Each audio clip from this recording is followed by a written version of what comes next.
I have to say it was not my original plan to fly Cathay Pacific in my recent trip to Hong Kong. One of the things that worried me the most is news that the airline is flying over Russian airspace, which as things turned out, must be a deal breaker if true. Another reason was that I was planning to fly Singapore Airlines and stop over Singapore, my second home by heart. Turns out Cathay wasn't flying over Russia, well at least with routes from London to Hong Kong, and SQ's business class was ridiculously expensive, and hence I have no choice but to fly this flagship carrier of Hong Kong. Turns out this is quite a seamless experience and I'm amazed by the speed of CX's recovery after the pandemic. First, let's see the lounge in Heathrow Airport, which I have to say is much better than British Airways Business Lounge. Everything reminds me of its flagship lounge in its home hub Hong Kong, and that is absolutely a compliment. Whether it's the dim sum or wonton noodle, the space and coziness of the lounge and its services, you won't be mistaken that this is Cathay Pacific's business class lounge if you are a frequent flyer of CX. In my opinion, this is even better than the Qantas lounge when I travelled from Sydney and toe-to-toe with KrisFly lounge in Changi Airport. As for the business class seats, while this plane has not yet been upgraded to the newest business class configuration, it is decent with lots of space and not too intrusive partition.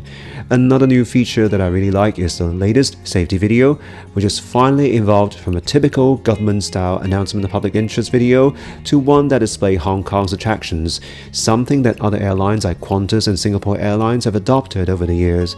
It is not innovative but surely a marked improvement from the old school one. As for its service, I have to say I'm really impressed by how quick that this airline has recovered. While it still lacks personal touch as always, it has adopted a seamless and no-nonsense approach, and this is exactly the most precious virtue that made Hong Kong such a world-class city in the past. Everything is efficient, ranging from the meal delivery to responsiveness of passengers' requests. Food quality is not only amazing, the presentation is also faultless, which puts Singapore Airlines to shame. Again, the food is no fuss, but absolutely delicious, like this fishball rice noodles.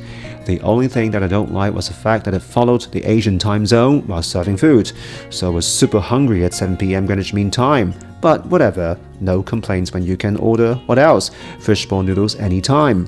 For breakfast, I have to say this is one of the best served by airlines, whether in terms of presentation or taste. You would be mistaken that this is served by a 5-star hotel. For hygiene amenities, it's another great idea that they have chosen Bamford, a really good brand. As for my return flight, needless to say, the flagship lounge in Hong Kong is flagship standard, and I won't spend a lot of time describing how good it is. As you can see from my review last year if you click the right hand corner of the screen. However, one pleasant surprise was its amazing latte, which I'm sorry I haven't got any clips this time. I couldn't possibly imagine a ground crew staff can make a latte that is almost as good as the one served by a typical cafe in Hong Kong. Also, the efficiency of the Hong Kong International Airport's maintenance team and CX's staff in handling crisis are clearly demonstrated this time, as the flight was quickly fixed when it encountered technical problems, something that British travellers flying from Heathrow could only dream.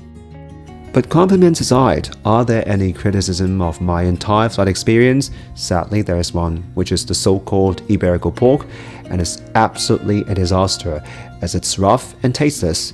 According to the menu, it's in collaboration with the restaurant called Louise, and I have every impulse to write a really bad review on the restaurant's website. I think Cathay should really review how this dish should be prepared on flight, as it is not even economy standard. Overall, pork chop aside, this is a very seamless and amazing flight experience. I have to say, after living in Britain for almost 2 years, I started to have more appreciation to Hong Kong's standard of service, which although lacking personal touch at times, is always efficient, dignified, and demonstrated common sense, something which I found quite uncommon these days, especially in Britain.